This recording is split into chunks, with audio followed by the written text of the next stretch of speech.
Hello students, welcome to Sri Jayendra's Ring Zone classes. I am your friend and mentor for coming classes with respect to physics. This is the first lecture of a unit electromagnetic induction. So let's begin with today's session. In today's session we are going to discuss about the just an introductory session of the electromagnetic induction. So let's begin what EMI is.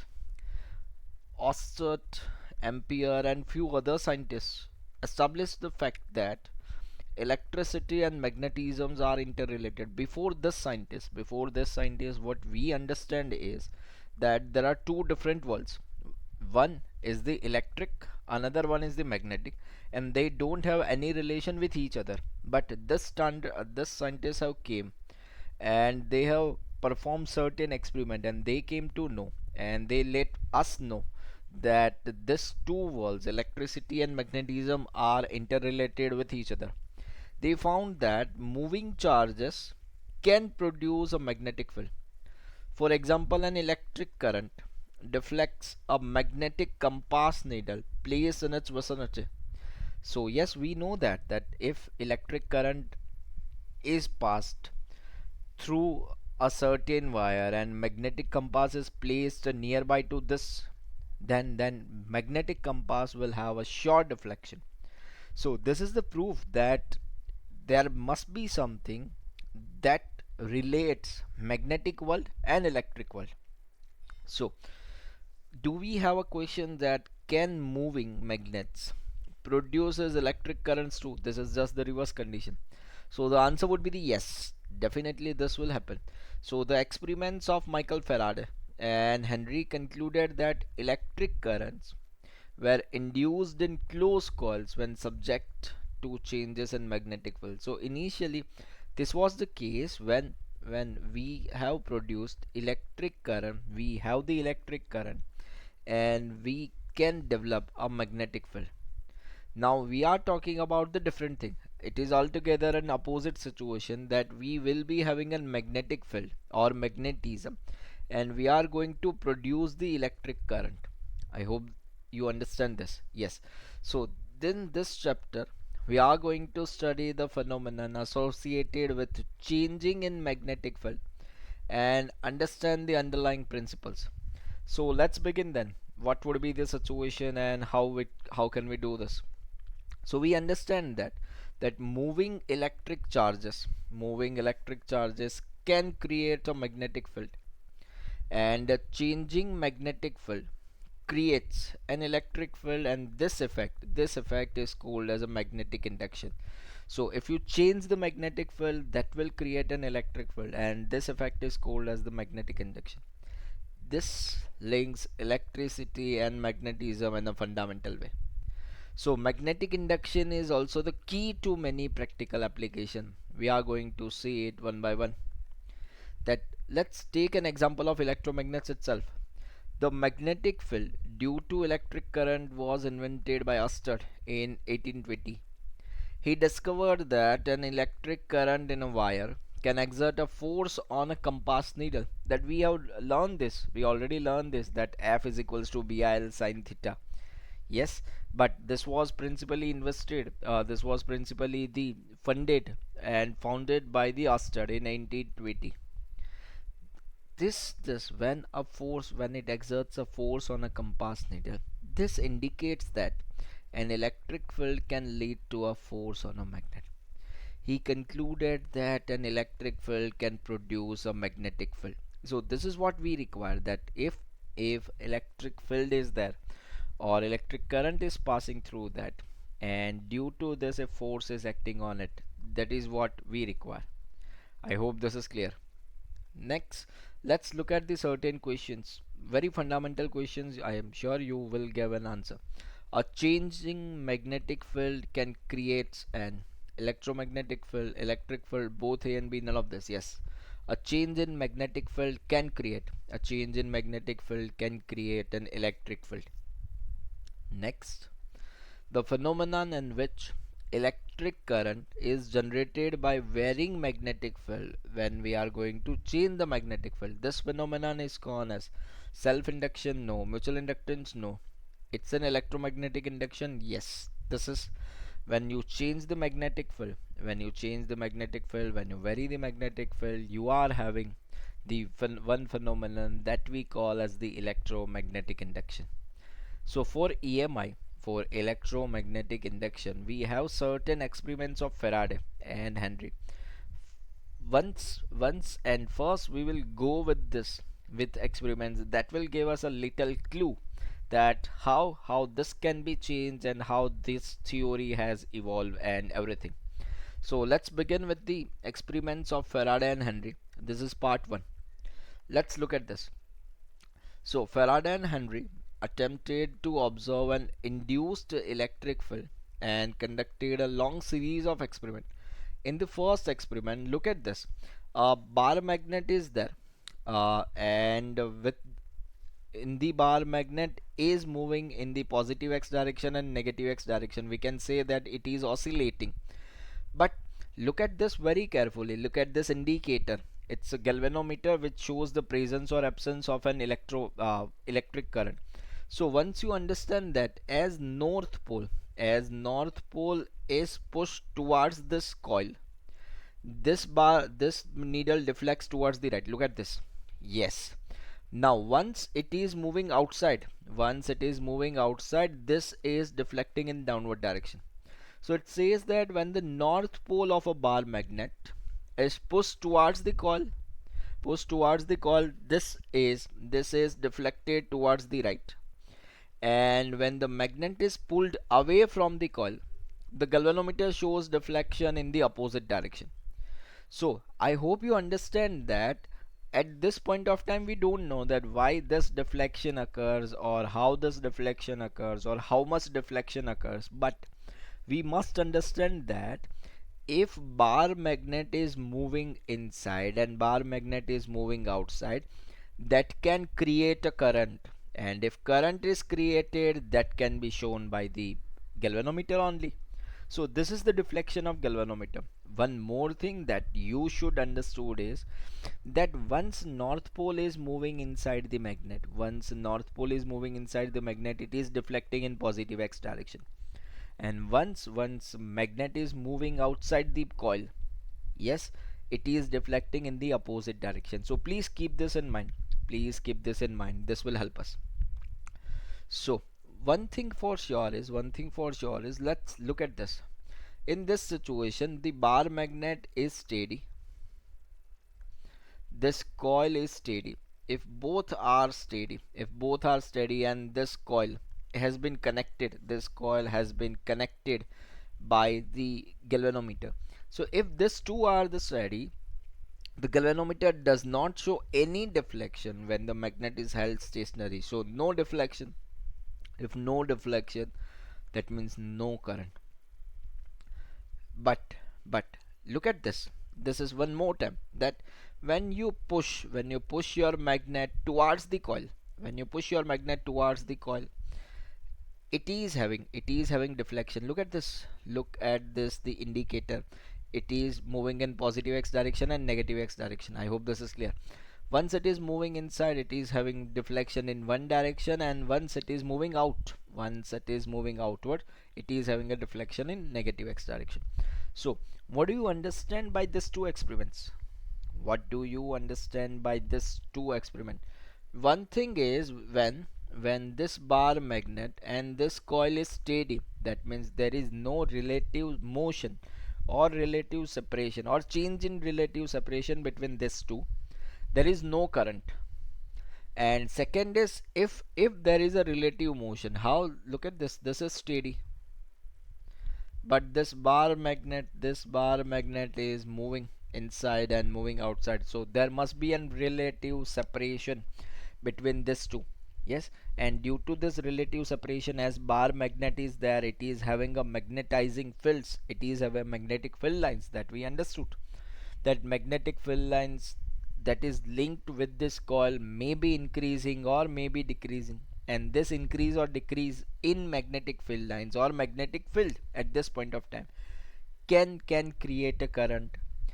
How could I come to know that it is creating a current? Because it shows the deflection in the galvanometer, and galvanometer deflects when current is passed through the circuit. It is as simple as that. So from this too I understood that if there is a change in the magnetic field, that can create a electric current for us. If there is no change in the magnetic field, in this case if there is no change in the magnetic field, it cannot create any current for us. I hope this is clear.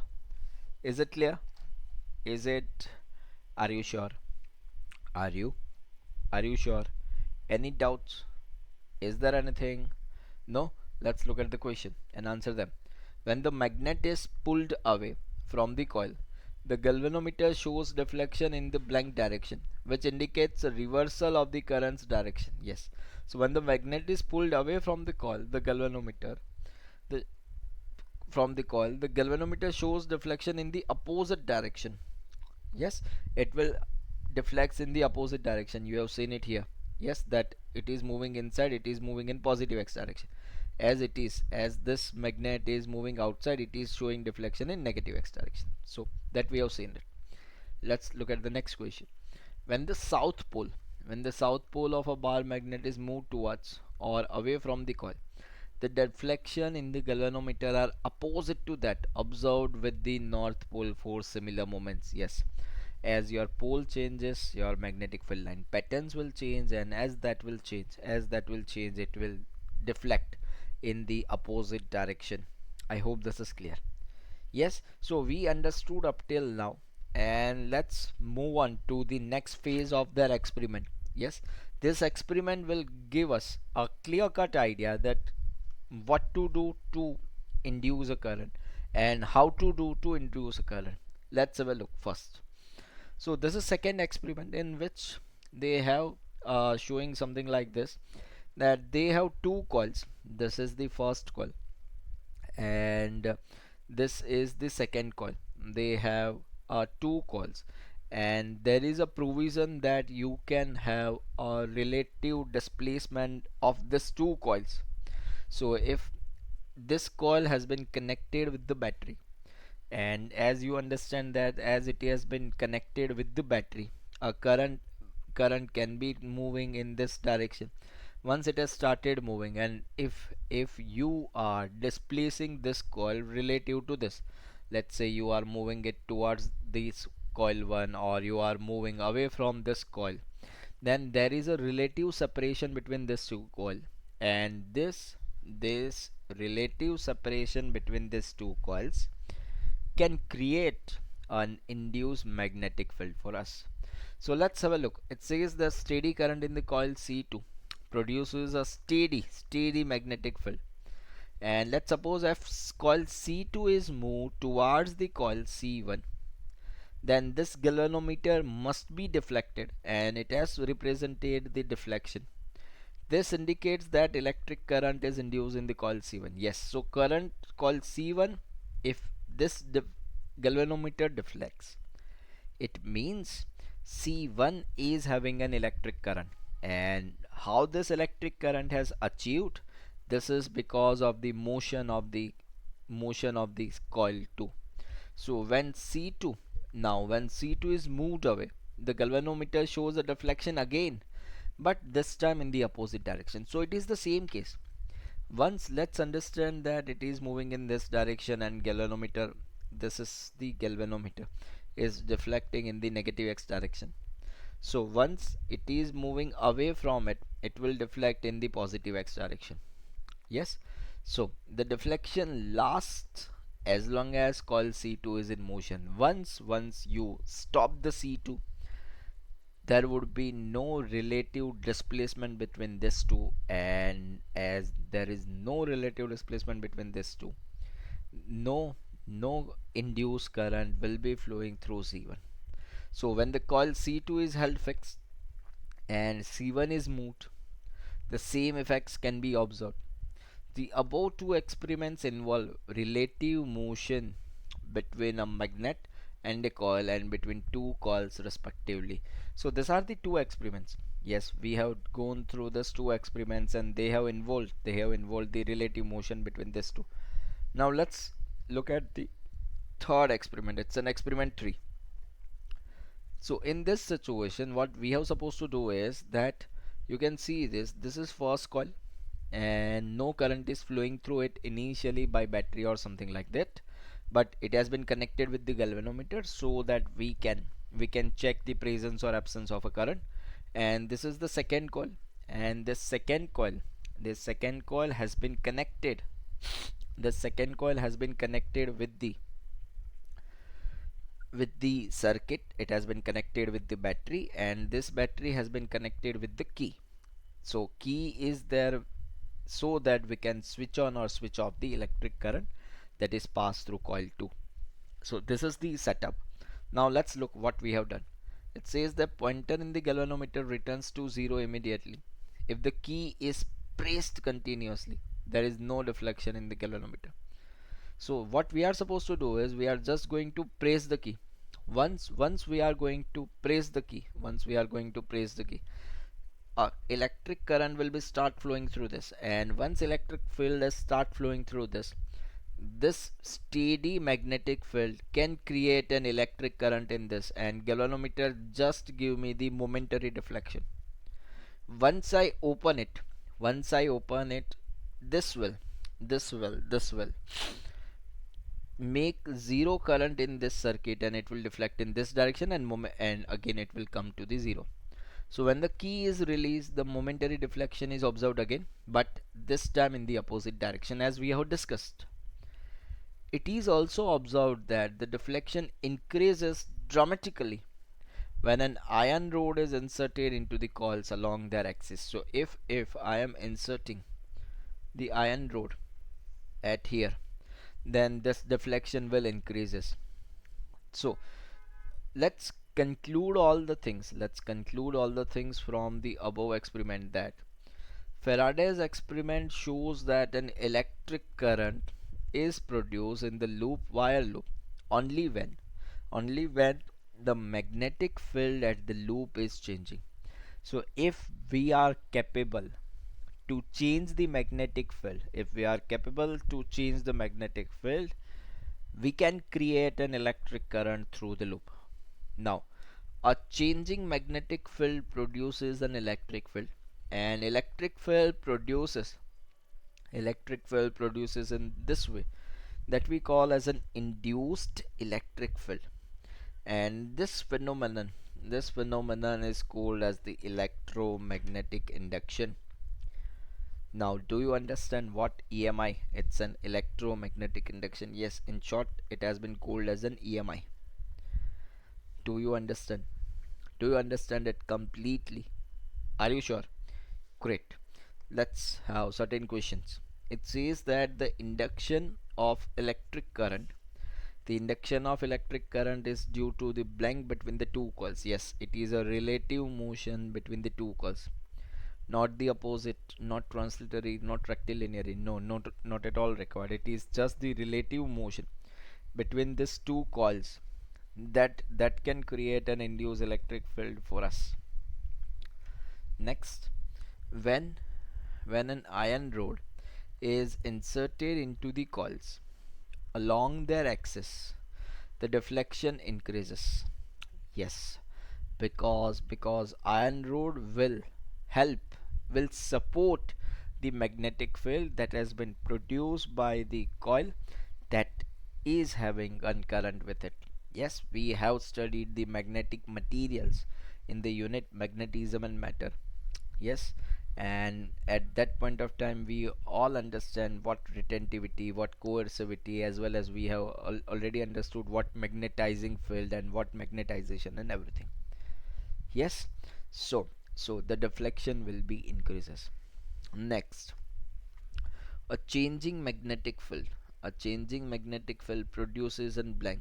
This phenomenon is called as the electromagnetic induction. The change in magnetic field produces an only electric field. No, only magnetic field. No, it will produce an induced electric field, and this phenomenon is called as the electromagnetic induction.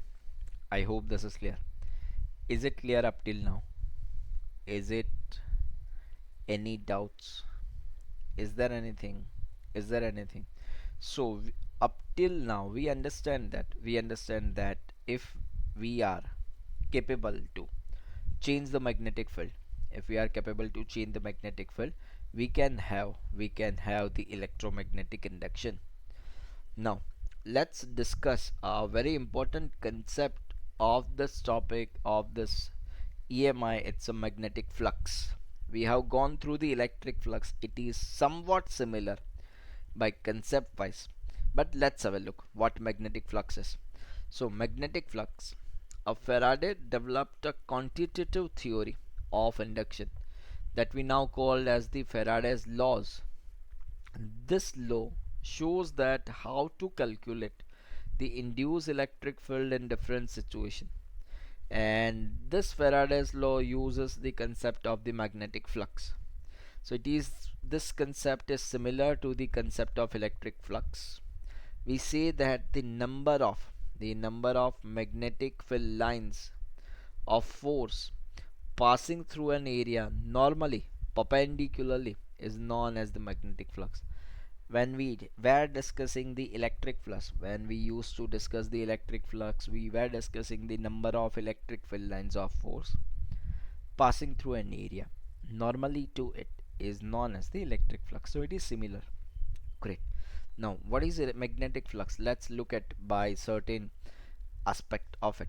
Let's understood that this is the direction of magnetic field and a plate is there. Now you understand what is area vector, so no need to explain it. And its area vector is in this direction, so this is making an angle theta with the B and A. So if the field makes an angle theta with the normal to the surface, then the flux could be said as the phi is equals to B into A into cos theta. I hope this is clear, where theta is the angle between magnetic field B and area vector A. Now let's suppose understood that you have kept your plate which is perpendicular to the magnetic field, but when you kept your plate perpendicular to the magnetic field, your area vector would be in this direction. Yes, this is the direction of area vector and this is the direction of magnetic field. So if you see this here, in this case theta is equals to 0 degree. I'm talking about the angle between magnetic flux, magnetic field and the area vector. They are aligned to them, that means they have an angle of 0 degree with each other. So this flux could be written as B into A. It is the maximum flux that can be linked with any of the surface. Now let's suppose understood that you have kept your plate parallel to the B, but when you kept your plate parallel to the B, this will create a perpendicular area. So area vector is in this direction, magnetic field is in this direction, angle between this two is 90 degree, as you can see. So if the field is parallel to the surface, this will create theta is equals to 90 degree. And once you put up the value, it's a phi is equals to B into A into cos theta. This theta will be 90 degree, and once they are the aligned at 90 degree to each other, flux, we call it as a magnetic flux, will be a 0. I hope this is clear. Great. So let's understood and discuss the key aspects of the magnetic flux. We can say that magnetic flux can be defined for any surface. If it is a complicated surface, that can be broken into small regions and the definition of the flux can be applied. We can say that the total flux is the sum of the all the fluxes through all the individual pieces of the surface. Units of the magnetic flux, SI unit is Weber, or it could be written as Tesla into meter square, because it is phi is equals to B dot A. B stands for Tesla, A, it's a meter square, so even that could be written Tesla into meter square. But Normal using units, it's a Weber. As we have written it, phi is equals to E dot A. when we were discussing when we were discussing that electric flux, it was phi is equals to E dot A. This could be written as a Newton per coulomb into meter square. So this could be written, but mostly we have used the unit, it's a Gauss. So same way, mostly used unit is the Weber, but you can write the Tesla meter square. Its CGS unit is Maxwell, and 1 Weber 1 Weber is equals to 10 to the power 8 Maxwell. Please do remember this. 1 Weber is 10 to the power 8 Maxwell.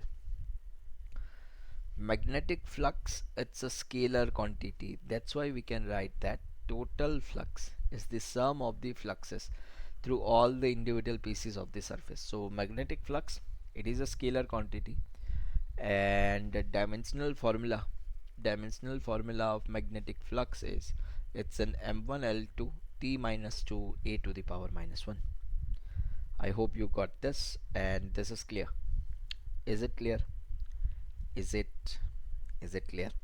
Any doubts over this? Is there anything? Is there anything? Is there? No? Great. So let's work for it. It's a number of lines of forces that passing through an area in a magnetic field is known as, yes, that we call as a magnetic flux. Next, the unit of magnetic flux, it's at Weber as well as Tesla into meter square. Yes, this both will be the units. This both will be the units of magnetic flux.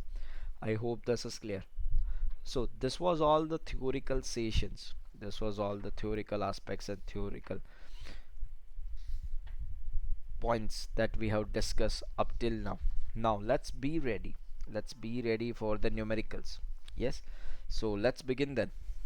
We are going to do the numericals. Let's have a look. Have your pen, have your paper, and be ready with the questions. So let's suppose a situation is something like this. This is the coil and this is the R. Let's understand this, that this is the this coil has been placed in XY plane, and magnetic field B is equals to B naught into I cap. So the question is, find out magnetic flux linked with this coil. So they said find out the magnetic flux that has been linked with this coil. So as you understand that magnetic field is in x direction, that that has been given as a B is equals to B naught I, and it has been placed in the xy plane. Now we understand that area vector is always perpendicular and outward. It is always perpendicular and outward to the surface. It is always the case that area vector is always perpendicular and outward to the surface. So if I write down the area vector, that is equals to pi into r square into the k cap. Yes, it's a perpendicular and outward to the surface. So if I write down the flux, it is B dot A, that we can understood that it is a B A cos 90 degree.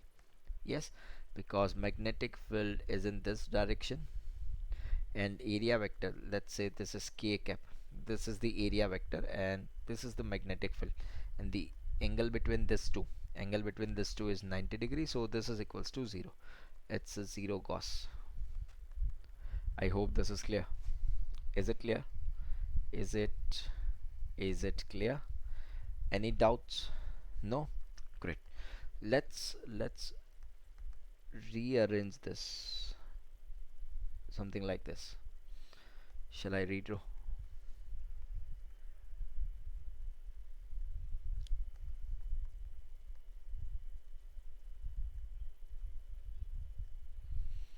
Yes. And magnetic field lines are given something like this. This is R. So they say to find out flux linked with the surface. So in this situation, this is the direction of magnetic field. If I draw the area vector, even this will be in this direction. So we can understand that angle between magnetic field and the area vector is 0 degree. So this flux is equals to B dot A, which we call it as B A cos theta. While I say cos theta, it is a 0 degree. It is a 0 degree. So this is phi is equals to B A cos of 0 degree. Cos of 0 degree would be a 1. It's a B into A. So this is equals to B multiplied by pi r square cos. I hope this is clear. Is it clear? Is it clear? Any doubts? Is there anything? Any doubts up till now? Anything? Are you sure? Are you sure? Yes? Now let's work for the next question. It says that a uniform magnetic field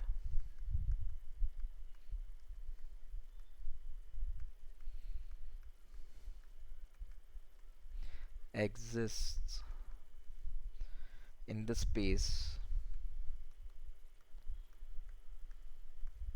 that is B is equals to B1I plus, let's say, B2J plus B3K cap. Find magnetic field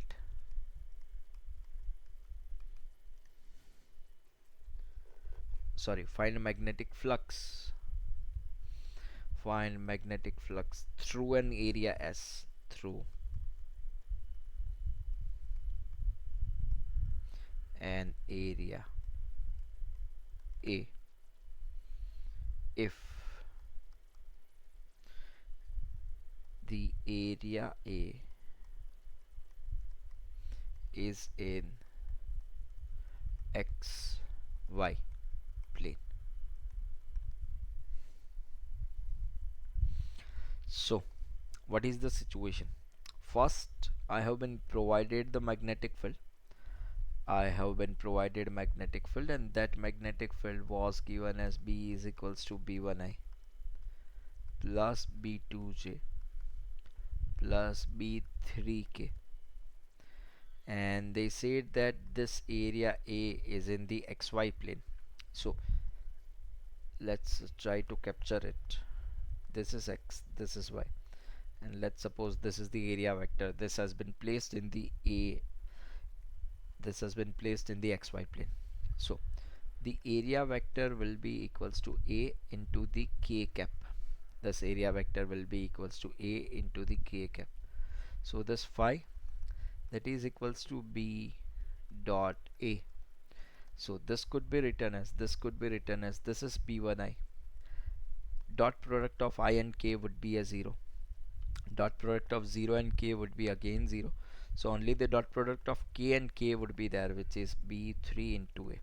So this is A into B3 Weber, A into B3 Weber. It is the flux of this unit. Yes, I need to correct it from here. It was by mistakenly written as the Gauss. This should be the Weber. Even here,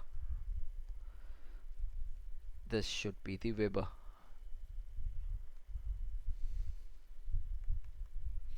I hope this is clear.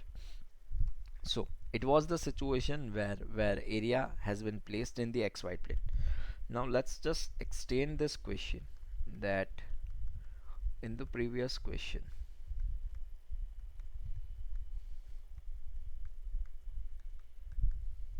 if area A is placed in YZ plane and in another case in XZ plane, find out flux. So we have a magnetic field which will be equals to B1 I cap plus B2 J cap plus B3 K cap.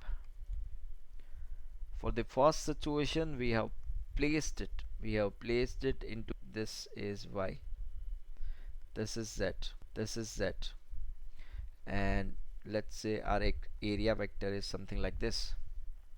So in this situation area vector is in the A, Y is there, Z is there, it's a J cap. So if I find out the flux, this I and J dot 0, this J and J will make an answer, it's a B2 into A Weber. This B3 into A will again create a 0. So this flux is equals to B2 into A Weber. I hope this is clear. Yes. Now let's look at the second situation. That, sorry, this is Y and Z plane. So if this is Y and Z plane, this is Y and Z plane, this will be I cap. So it's a A2 is equals to, it's an I cap, and when it is an I cap, this is, or that should be, is equals to B1 into A Weber. Next let's just find it out the X and Z. Let's say this is X, this is Z, and area vector is in this. So the area vector will be the perpendicular to the surface, perpendicular and outside. So this area vector could be written as, it's an A into the X and Z, it's a J cap, it is in the Y direction. So this flux is equals to B dot A. While I write B dot A, I need to do only the J to J, it's a B2 into A Weber. I hope this is clear. Is it clear? Is it any doubts up till now? Is there anything? Is there? Are you sure? Are you sure? Great. So ready for the next question? Are you ready? Are you ready for the next question? Are you sure? Great. Now let's move to the next question.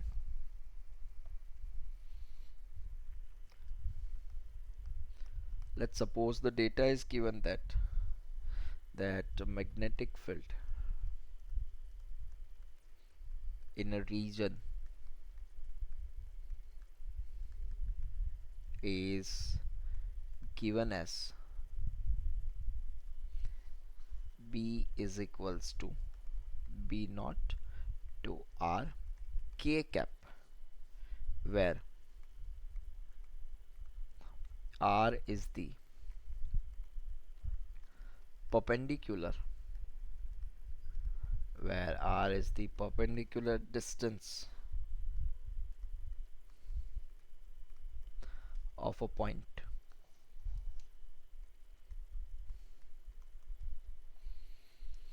x comma y comma z from the z axis. Find out magnetic flux through a circle of radius r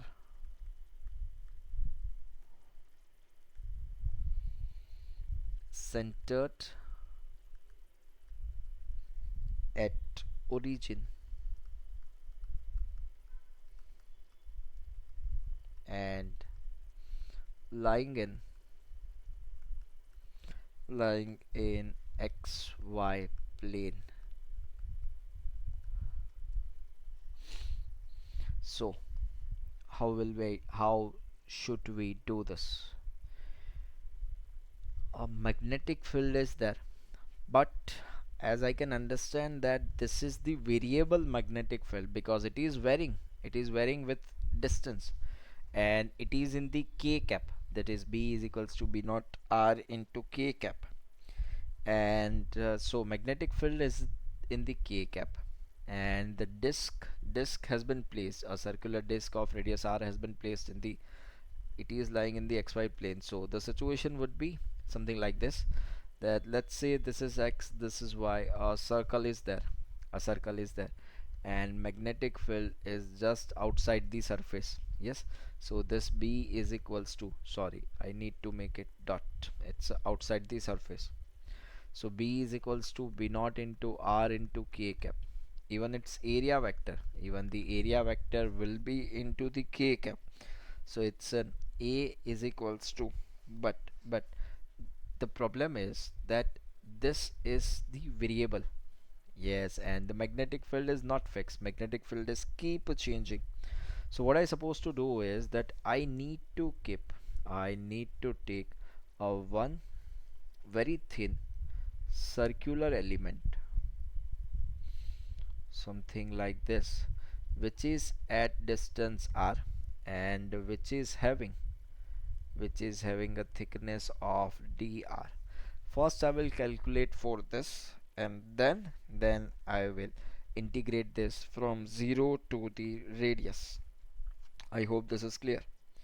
Yes, so let's just do it. It's an area will be equals to 2 pi r dr, but again it is in the k cap, so this theta between b and a would be a 0 degree. And once the theta is 0, what I am supposed to do is, it's a phi that is equals to b dot a, that we can call as an b a cos theta. Yes, so this is d phi because I am going to do it for the one thin circular element only. It's a d phi is equals to b dot a. The b could be given as it's a b naught into r, and the area that I can write, it's a 2 pi r dr. This is the d phi. If I integrate on both the sides, if I integrate this on both the sides, this will give me the phi, but this is to be integrated, it's a b naught into 2 pi, let's keep it aside, integration of r square dr, beginning from the 0, it is the center, to the radius, that radius is given as for the r, so this is the radius, that is r. So it's a from 0 to r. I hope this is clear. So when this is clear, it's a phi that is equals to b naught multiplied by 2 pi multiplied by integration of r square, that is equals to r cube by 3. Let's put the limit from 0 to r. This is equals to 2 pi by 3 into b naught multiplied by r cube Weber. I hope this is clear. Is it clear? Is it? Are you sure? So can you do this? Can you do this? Interested in one more question? Are you sure? Let's have a look. A very good question and very highly conceptual question. Let's have a look. The question says that the magnetic field in a region, the magnetic field in a region of space varies as B is equals to B naught plus B1x k cap. So it says find out magnetic flux through an area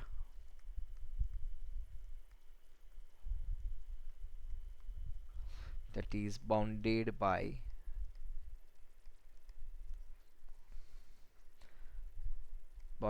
lines x equals to 0, y is equals to 0, and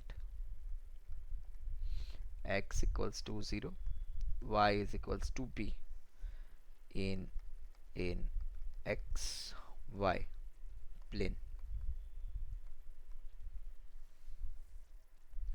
So they say that it's the magnetic field is required, and the magnetic field in a region is given as b naught plus b1x. Again, it's a variable magnetic field because it is going to change with position x.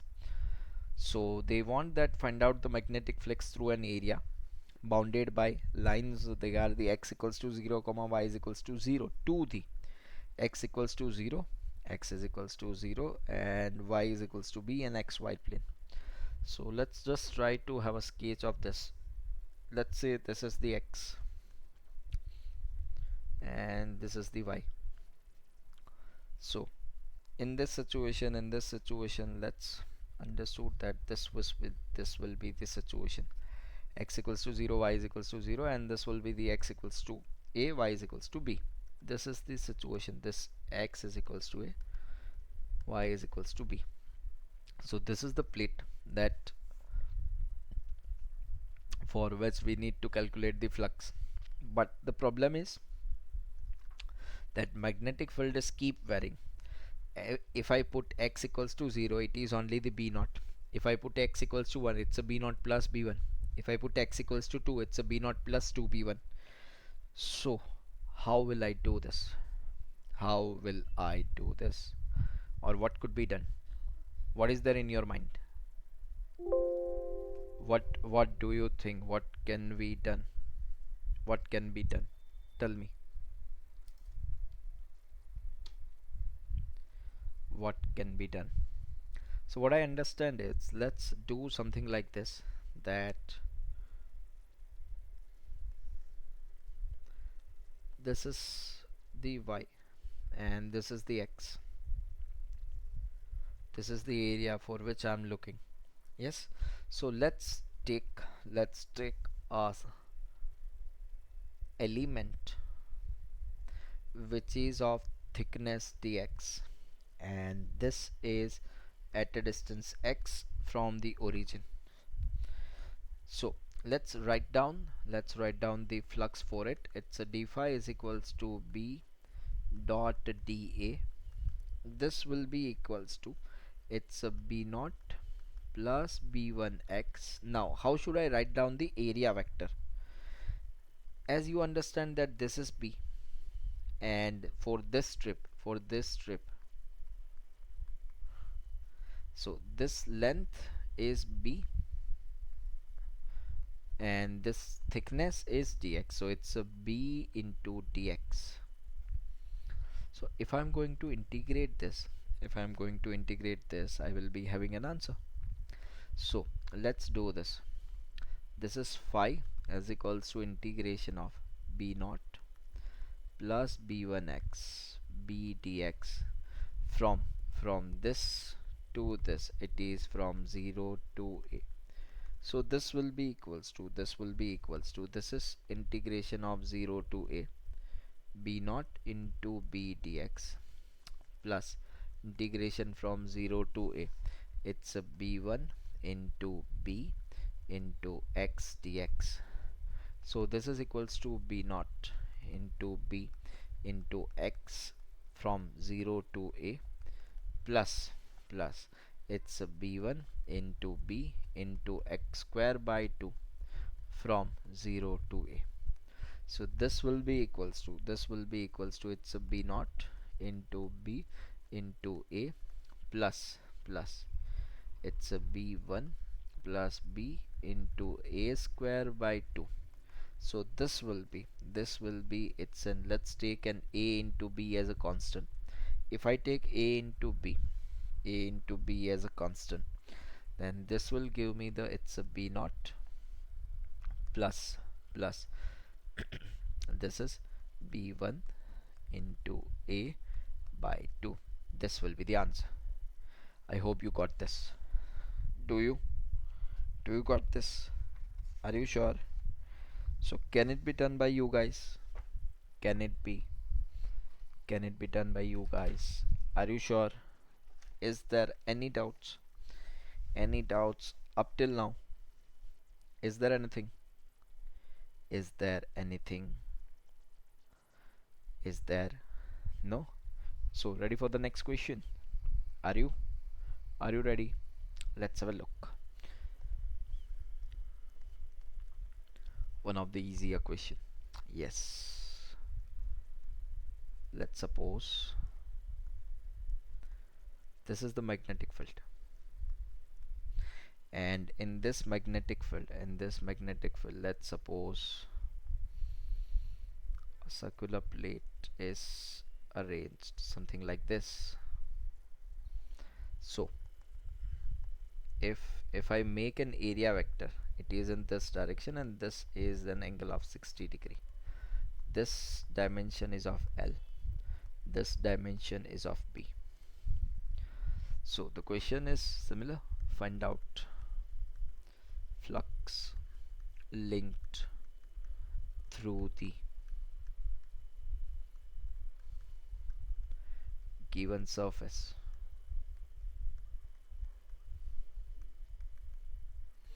So what I can do is, the area vector between B and A is 60 degree. The area vector between the B and A is 60 degree. So this will be equals to phi is equals to B A cos theta. This B multiplied by area, it's L into B into cos of 60 degree. Cos 60 degree, it's in half. So it's a B into L divided by 2 Weber. That's it. You did it. Great job. I hope this is clear. Is it clear? Is it clear? Are you sure? Is it clear? Are you? Are you clear? Are you sure? Yes? Now, now, let's understand. Let's do the same question that we have done into the electric flux. Let's say this is the direction of magnetic field, and this is the cylinder.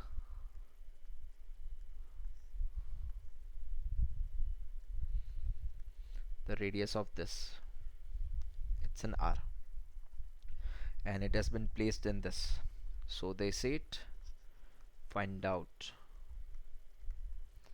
total magnetic flux, find out total magnetic flux linked with the surface or with the cylinder.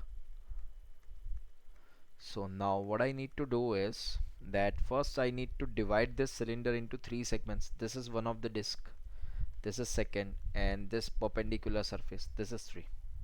For first the direction of area vector is in this. For second, direction of area vector is in this. Let's call it A1 A2, and for this direction of area vector would be in this, it's an A3. So for flux 1, what I can write is the B into A1 into cos of 180 degree. This is equals to minus of B into area vector. This is equals to minus of B multiplied by pi r square. This is flux 1.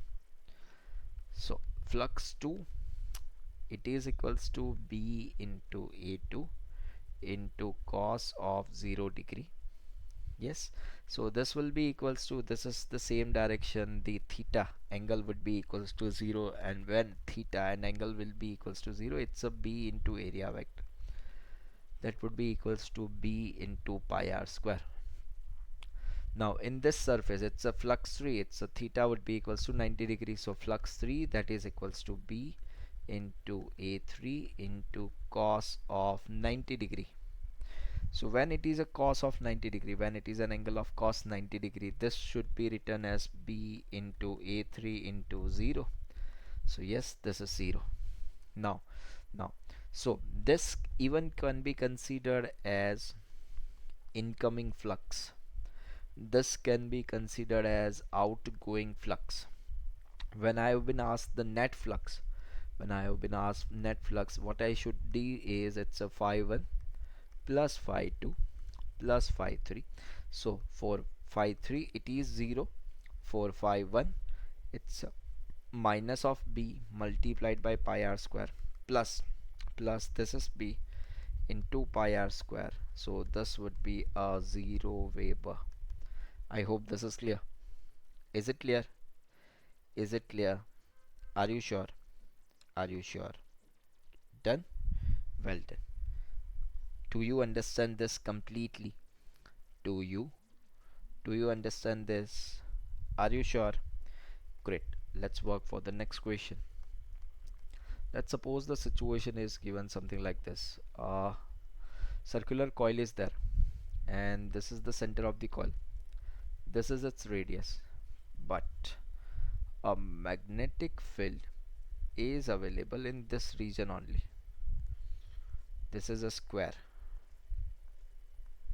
of side L by L. This is a side of L by L. So the question is find magnetic flux linked with the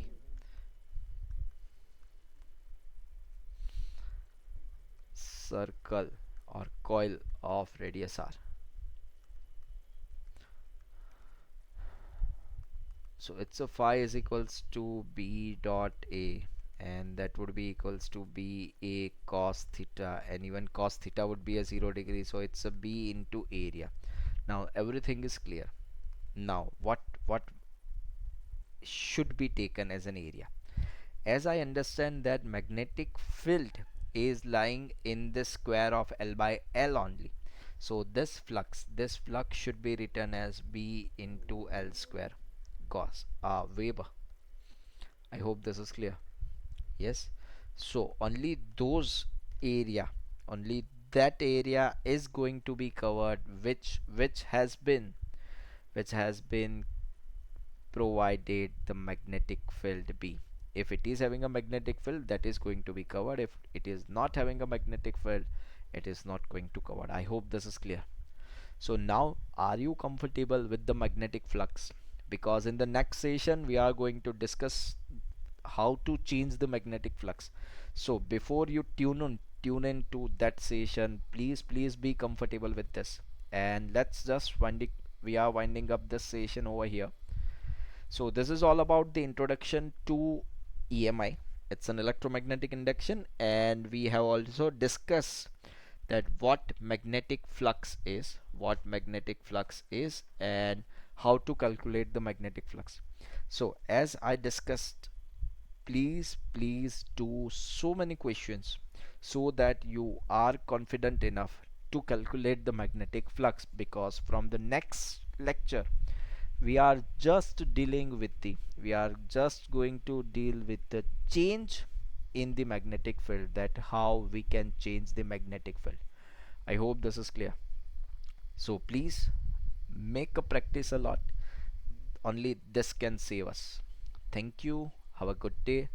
Take care.